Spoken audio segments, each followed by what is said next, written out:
Since 2003, this is the Sports Source, East Tennessee's #1 sports talk show.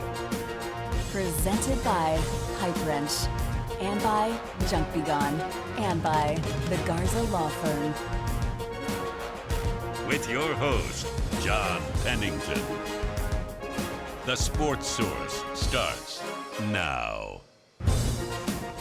Good Sunday morning and welcome into the Junk Be Gone studios for today's Sports Source. We have a full house of characters here to talk Tennessee football and basketball with you. Basketball was a big win over Texas last night.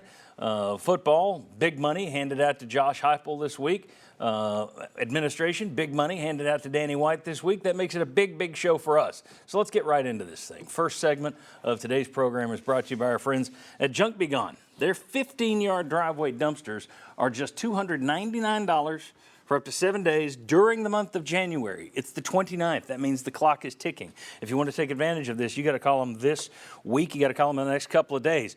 Perfect for cleaning out an attic, a basement, a garage, or more. Includes up to 2 tons of debris that they deliver the dumpster for you. Take it all away, haul it out, and it's free delivery within 30 miles of Knoxville. $299 for the driveway dumpster through January, the next couple of days. Give them a shout.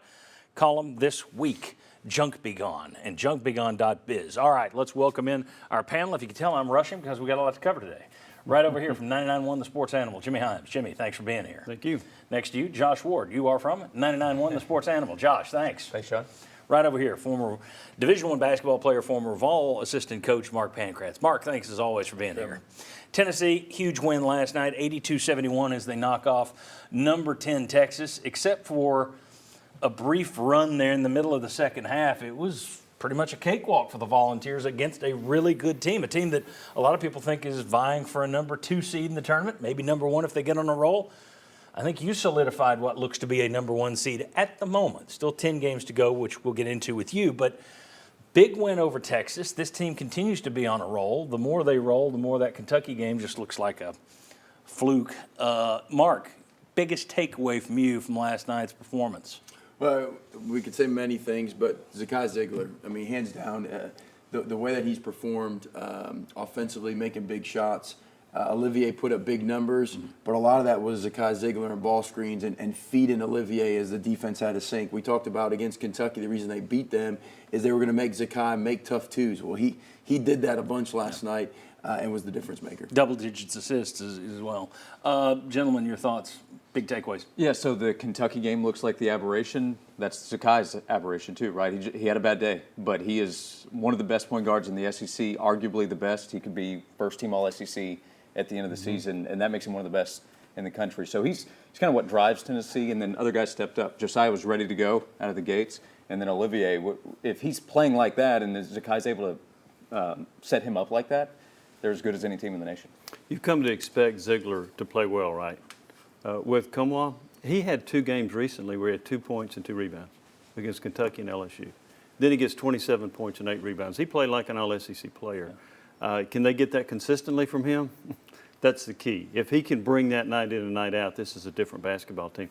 There was a stretch also where Kumwa and Ziegler scored 26 points in a row combined against Texas. So I thought what those 2 did as a duo was outstanding. And yet Tennessee, they didn't shoot very well from three-point range, but they shot 68.5% on twos, which was pretty impressive. What's interesting, what they're doing now, you've heard me say a lot this year that they're not doing many ball screens. Well, now what they're doing with Josiah back is they're putting Josiah at the 4, Olivier at the 5. They're doing more, what seems more ball screen offense with Zakai and Olivier. Olivier got a couple alley-oop dunks. Zakai turned the corner a couple times because now you put Tyree Key, Josiah, and Vescovi stand on that perimeter. Who are you going to help off of? If they're shooting the ball well from 3, and that's another takeaway, at least 2 games this week, we only shot the ball 30% from the field, and we still won and beat a top 10 team. And we didn't shoot what we talked about. That's the Achilles heel. Olivier was the counter. But what they're doing now in ball screen offense and putting those guys in position and shooters around them is a different wrinkle that we've not seen this year so far. I don't know that the Josiah Jordan-James thing is getting as much play as it probably should because of the just the options it gives Rick Barnes that you're talking about. I mean, you thought he would come back at some point. He was out longer than I think anyone anticipated. The doctors were saying, we don't know what's wrong with him. It just doesn't feel right. Now that he's back, though, and obviously you get more players, you got more depth, you got more options. But with a veteran like him, a guy who can do different things like him, it really opens up the playbook for Rick Barnes. Yeah, and I think one of the things about James that's so impressive is defensively, he can guard 1 to 5, right? Yeah. But what he also does late in the clock, where sometimes Tennessee struggles, he can hunt his shot and find a shot. I'm not saying he's great one-on-one, but at least he gives them a better option late in the clock where he can manufacture something. Well, he can get something going to the basket, and it's not the dance around and all that stuff. He gets to his spot, raises up with that high release, and can shoot over the top of people. Well, and he's hunting a shot more, I think, than he did before. And gets to the free throw line. Yeah, and one of the things, just playing off that, is we talk a lot about who is your guy. At crunch time, in a crunch moment, who's going to be your guy? Having him back out there, that kind of speaks to that. He may wind up being your guy. Well, he's not he's not Chris Lofton. At the same time, if you have a guy who's willing to say, give me the ball, I'm going to get this thing done, that's a huge advantage to your team that you haven't had that guy the last few weeks until he came back. Let's not get to it. That's Zakai. Zakai is the guy. If it's late in the clock, you're going to give Zakai the ball because the way that he dances around, changes direction, can get. Zakai is the guy that's proven in his last 2 weeks. And yes, he missed layups against Kentucky, but he's the guy that's going to have the ball late in the clock. That's interesting that your guy that is going to be the man in big games of the tournament is going to be a sophomore. It's funny he's playing so well. The idea was you got a guy, okay, first of all, no one was excited about getting this guy. You just spotted him at some tournament. You bring him down here, it's like, oh, he's going to be one of these role guys that's here for 4 years. Yeah, potentially redshirt as a freshman. Yeah, and now he's playing to a level that you're going to have people start wondering, is he going to leave early? I mean, you're going to get to that level if he continues to put up numbers. Well, and it's probably that he's going to set up and find the right guy. Maybe he'll get a shot. Maybe it's Olivier that he sets up. Maybe he finds Vescovy or Josiah. But that's the strength that you have because he has to be more comfortable in what his role is. Remember Texas last year? It was him late in the game. And it was full court, get the ball up the court. But it was Zakai on the floor, not Kennedy Chandler. And he found Josiah. Josiah missed the shot, but you'll take that shot every time Zakai found it. And Ziegler said 10 assists in 3 of the last 8 or 9 games. And he leads the SEC in assists in SEC games only. He's really turned into a solid point guard. One thing about yesterday, the difference that allowed us to separate is when Texas went zone. And you've heard me talk about, I think our zone offense needs work. Olivier made tough shots. He got the ball in the high post. He made some fadeaways. And they went to that a couple times. And if he doesn't make those tough shots, and I agree with you, Jimmy, that Olivier is that guy that has to play well for us to be a Elite Eight, Final Four type team. But he did that yesterday. But other than that, we don't get a lot of good looks out of the zone at that high post spot. Other than that high post spot, and Olivier stepped up against that zone defense yesterday. There are a lot of people nationally who last night referring to this and about that game and talking about that's a Final Four level team. There's no question Tennessee is in that zone. Tennessee's been in that zone before. They've been in that zone under Bruce Pearl a couple of times. They've been in that zone under Rick Barnes a couple of times. They haven't hit it. Do you feel better about this team and its postseason chances than you have previous Barnes teams? Or do you say, nah, I still like this one better, I like that one better? And how much of it is just, well, I've seen the Rick Barnes show in March before, and that plays on my mind. Do you feel better about this team's chances of making a Final Four than some of his previous teams? Not more than the team that won 31 games, no.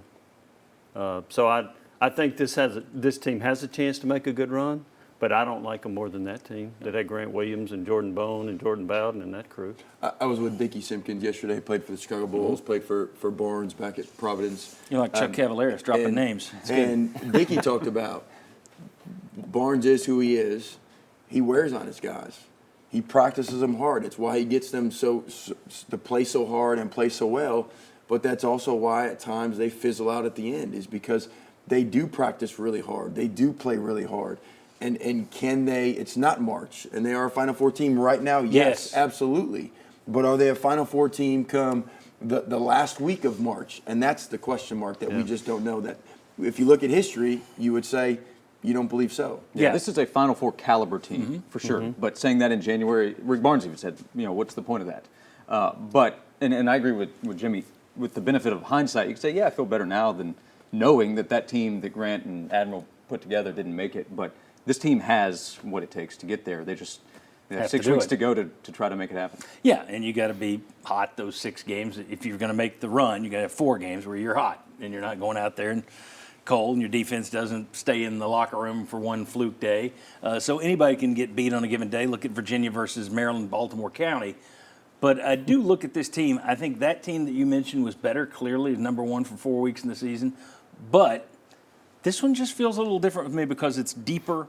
They've got a few more options. It seems like maybe it's a good thing, maybe it's a bad thing, but it seems like there's more different ways for them to win a game than there was then. It was like you had a formula then with that team. This one, I'm not quite sure what the formula is on a given night. They seem to be picking up. I don't know if they'll do that in March. I think we're just still the beaten Tennessee basketball fan. Like we've been beaten so many times. We have that faith, and then all of a sudden it's like, doggone, Sweet 16 again. Yeah, and people forget that that's what happens with 67 of the 68 teams that go. Yeah, North Carolina's not ranked right now. I think they were in the national championship last year. Yeah. But they're not even ranked right now. Yeah. So. All right, we'll take a look at Tennessee's schedule coming ahead. As a matter of fact, let's go ahead and tell you what's coming up on today's schedule, on today's show total. First, Tennessee's tourney outlook. That's what I was mentioning. We'll look at the remaining schedule and have Mark break that down. Talk about a couple of comments from national analysts, see which one better applies to Tennessee in his view. Also, raises for Danny White and Josh Heupel. Were those wise contracts to hand out? We'll debate that. We'll also talk about, if I could read that on the screen, why the NFL won't be a worry for you if you're thinking about Josh Heupel. Tony Romo threw his name out for the NFL earlier this year. We're going to give you 3 reasons why that's nothing to be afraid of. But if you want to see something that is scary, we've got some numbers on SEC football over the last 11 years that are going to blow your mind in terms of what you think the expectation is now with a $9 million coach. Yeah, we'll show you some things that are going to make your eyes bleed and much, much more. All right, when we come back, let's talk about it. Auburn's coming up next. That means that the Pearl Barnes question is always out there. Let's take a look at Rick Barnes, his 6-year run right now. Compare it to Bruce Pearl's 6-year run when he was at Tennessee. What's better? And what are you factoring into that? We'll debate that next. Come on back on the Sports Source.